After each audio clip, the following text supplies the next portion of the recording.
Hey, this is Marilyn Gigliotti. Hey, this is Brian O'Halloran. Hey, everybody. My name is Scott Schiaffo, actor best known as the Chulies Gum Guy from the film Clerks. And welcome to Clerks Minute. You're listening to Clerks Minute. And I'm not even supposed to be here today. Hi, this is Mike Zapsik from AMC's Comic Book Man, the podcast I Sell Comics, and the Ming and Mike Show. And you're listening to Clerks Minute. What's up, everybody? This is Ming Chen from AMC's Comic Book Man. You got a minute? Good, because you're listening to Clerks Minute. Hey, this is Walt Flanagan, the Lon Chaney of the 90s, and you are listening to Clerks Minute. Have you become so embittered that you now feel the need to attack the handicapped? What handicapped? That guy's just in a wheelchair. It's not like he's Anne Frank or something. Anne Frank? Yeah, Anne Frank. The chick that was all, till the miracle worker showed up and knocked some smarts into her. You're talking about Helen Keller. No, I'm not. I'm talking about Anne Frank. She was deaf, dumb, and blind. No, she wasn't. Helen Keller was deaf, dumb, and blind. Are you sure? Yep. And who the fuck's Anne Frank?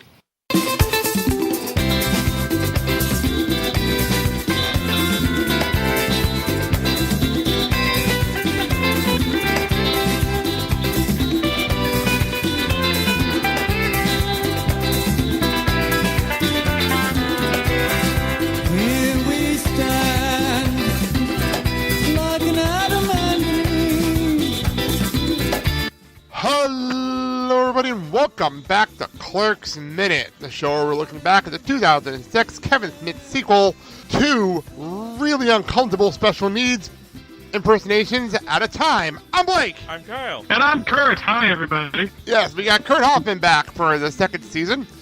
And welcome back, Kurt. Hi, glad to be here. Glad to be back for the sequel. Yes, and you know what? I'm going to take people behind the scenes here. For a lot of our guests that came on season 1, I sent them the notes, and I said, pick your minutes. So when people are coming on this season, they're coming on for minutes that they selected. So I have to ask you, Kurt, why did you select these minutes? Well, it's I like to be on the controversial podcasts, you know, the ones that get people a talking, and I something about seeing two magical names on there, like. We could spark some great conversation off of this. Why not? Let's do it. Yes, the two names that come up more in apples to apples than anything else. Except maybe Hitler. Anne Frank and Helen Keller. That's what we're talking about in the first half of these 2 minutes. This is going to be a fun conversation. When we left off, Randal, as we learned, doesn't seem to know the difference between Anne Frank and Helen Keller, which is disturbing on so many levels. Yeah. You have to be as blind as Anne Frank. I wrote in here, though, I'm not sure what's more offensive. Randal's impression of a deaf, dumb, and blind special needs person, or the fact he actually thinks that Helen Keller is Anne Frank. Yeah. I'm not sure what's more offensive. It looked disturbingly like Donald Trump's impersonation of the reporter with, I believe it was cerebral palsy. Oh, yeah, I remember that. Yeah. That's bad. That is really, really bad. But true. The different character, and the other one's the President of the United States of America. Yes, it's true. This is difference. There is a big difference between Kevin Smith writing something and somebody doing something live terribly and uncomfortably and making everybody hate him more. I actually love the fact that Randal just says, who the fuck is Anne Frank? Which is fucking hysterical to me. Because it's so nonchalant. It's such a random moment. Like, really? All this minute has shown me is the stuff that can no longer be on in cinema in this day and age. There's no way in hell that anybody would have the guts to try to make a scene like that in 2018, or whatever you're listening to this podcast. Well, it's funny, we've been talking about that throughout the whole movie, that there are jokes in conversation that just would never work in 2018, and this is one of them. This is totally one of those conversations. I'll be quite honest, I'm rather far to the left as one could possibly be. But, yeah, we're getting pansified here. So I will say, I didn't write this in my notes, but I will say, I know I read the Anne Frank diaries in school. Am I like that with everybody else here? I'm just curious. Yeah. Oh, I have actually not read that. Yeah, it's never been assigned to me in school. Oh, that was like a 5th grade reading assignment for me. Yeah, it was never assigned to me. We read a different book, but not that one. Like, I read this straight through it, and we were reading it in class. Like, this is a big deal for us. I do remember watching it radio in class, though, because that was my first time I ever heard what the WC was, because somebody mentioned that. Like, oh, I'm the first one to the WC. I'm like, what's that? Those are the letters. Oh, I get it. We're from another country. It's a good point. It's a valid point. I didn't realize that wasn't a thing. I didn't realize that was not a common thing. I really didn't know that. I thought that was like it was like my fifth grade teacher. We did this and we read like what's the other? But the I can't think. The football book, Brian's Song. We read that. Like those were actual reading materials in fifth grade in high school in Jersey. So I don't know. I didn't think that was weird. You were saying football and Brian. I'm like, Brian Bosworth has an autobiography? What? Oh. Well, buddy, okay. Approximately a third of that book is dedicated to the making of Stone Cold. Well, here's the problem for me. I was the problem is I'm a big fan of Burnick at ABCs. I've been on the podcast and I'm a big fan. And the last episode I listened to was Brian Wilson. So that's the first thing I thought of was Brian Wilson. So I was like, Brian's Song, the making of Smile. My problem is remember what I was talking about for a second. So Randal says the guy in the wheelchair is like Anne Frank with the diary and all. So not the point of what Dante was trying to explain. He was trying to save that reference, and the fact that Dante has to yell, "No, he's like Helen Keller with the handicap." Why do you have to say that sentence ever? You always have to be right, don't you? They called him a Nazi. He called him a Nazi. Yeah, I wrote that down. Like, where the hell did that come from? Like, we're having this conversation, and all of a sudden, he goes to the drive-thru, and he just yells, "Nazi douchebag." What? That's out of left field. Although, thankfully, I don't think he had the mic on when he said that. No, he pressed the button right after he finished that. Yeah. But it was so out of left field. Can I take your order? No, we don't serve cow tippers in the morning. Freedom toast is a possibility. No, actually, he didn't say "can't take your order." That's just it. He did not say that. That was my favorite thing. He goes on the drive-thru thing and says, "What? What do you want?" Yeah, well, what do you want? And at moments like this in this movie, I wonder how they even have customers. I really do wonder. Kind of like the original movie. You wonder why in the hell the Quick Stop has any customers at that point. Well, it wasn't for the customers we had in the movie. At least in this movie, you don't need the customers to have a movie. in this movie. Because half of this movie is without customers. So, for a certain Rochester, New York, it's actually not far off, really. As a matter of fact, they did call me a Nazi, too. I can't remember, but yeah, it's actually kind of true. Well, we just say it that way. So, weirder shit happens. I'm not going to lie. So remember, this job would be great if it weren't for the fucking customers. We cut outside, and Emma shows up, and before we get to who plays Emma, which is obvious to those who know, but we'll say it on the air anyway in a minute, I crack up, because first of all, I love the fact that Jay and Bob actually made a sale. Yeah. That's the first thing I noticed when we cut outside, is that the two of them actually making a sale, which is something that never happened in the first movie. Well, that we saw. Well, that we ever saw, you're right, that we didn't see. But I actually appreciate this, because this is the second time in this movie they're actually selling drugs, and it's almost like set up for later. Yeah. I appreciate that. It's set up for a payoff we don't even know is coming. Yeah. You know? Anyway. Emma shows up, finally appearing in the movie, and she sees the wall. And, Kyle, would you like to remind everybody what the wall says? Eat pussy. From earlier in the movie. And then we get Jay saying, "Oh, we totally do." Just great advertising, I guess. You know, entrepreneurs. Gotta get the message out there. Good on them. Good on them. Oh, I was gonna say, they just take take the lemons, make lemonade. That's what I'm saying. Yeah. Eat pussy. Now that we have your attention, would you like to buy some drugs? We're not even going into her bio, because it's not even important.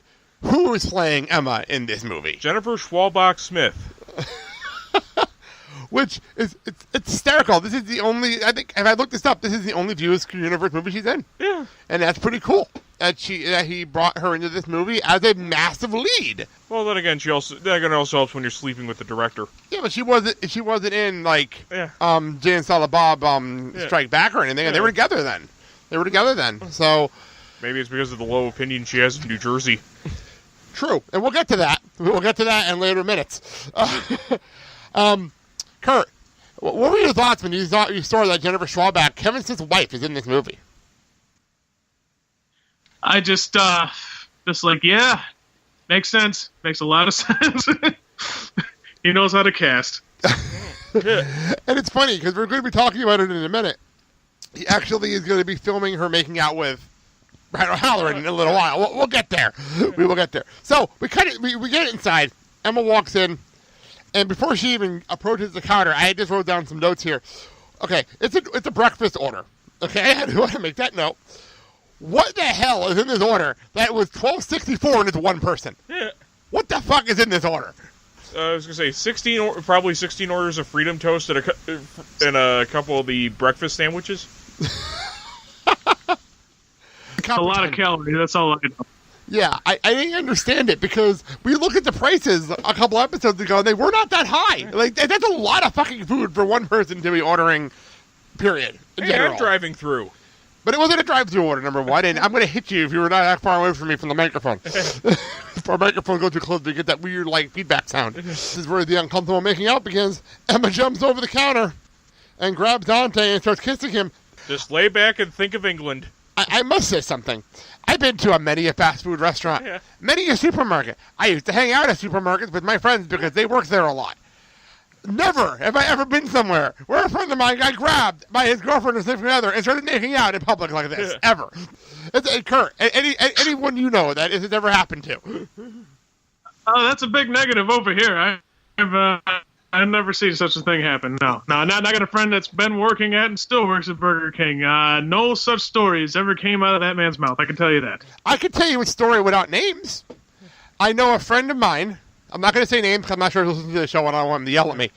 Who I used to hang out, I'll say A&P. Doesn't exist anymore, so I'll say it. At A&P when it was a thing in Jersey, in Garfield.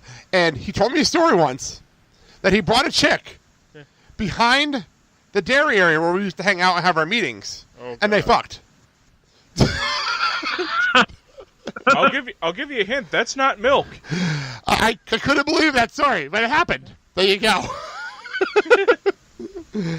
And the funny part is, I'll never confirm it from her. I'll never confirm it from her that happened. So there you go. Oh, say that's some damn good customer service. I'd pay more than 12% for that. And the people last season thought I didn't have enough personal stories. I got plenty more. Trust me, I will get there. So, I would just throw it to Kyle. Who made the cameo appearance here? Look at the camera. Directly at the camera, breaking the fourth wall. Like 100% completely. Ben Affleck. Or as I put it, oh, fuck off, Bruce Wayne. A.K.A. the only good thing about Batman versus... I mean, you gotta give Kevin Smith credit. He somehow knew a long time ago that man... He can brag to nowadays, like, I had Batman in my freaking movie. I had Batman. It just cracked me up that he totally broke the fourth wall, though. He just stared right into the camera. Like, I'm looking at you. I am here. I am Ben Affleck. I'm only being paid to be here for 5 minutes. I'm doing this as a favor to my friend. Pretty much. That's pretty much what this is. By the way, look at my mustache. Notice how epic it is? Hey, ladies, anybody out there want a mustache ride? I will be Daredevil. I will be Batman. Have a good day. No, all he needs to do is cast Michael Keaton in a movie. Emma and Dante keep making out, and Randal enters and tells said customer, who is Batman, to avert his eyes. You perv. And what was the line, how you quoted it earlier? I'm saying that's just not very hygienic. That's all I'm going to say. That was hysterical. I just thought it was a funny moment. I'm like, wow, where did that come from? Well, considering the fact he's saying it to a guy who puts on tights and fights crime because of his parental issues. Martha! Save Martha! I didn't even see the movie. They get the reference. Shout out, by the way, I will shout out right fast to the DC Cinematic Minute who are covering right now, as we're doing this, Batman v Superman. I feel sorry for them. It's a long ride, I'll tell you. It's a long ride. Yes, they're doing that right now over at DC Cinematic Minute, so I'll plug them right here for that. Hey, it all goes downhill from there, especially when you get to Justice League. Well, they got Wonder Woman first. Yeah. So they do get Wonder Woman first. So.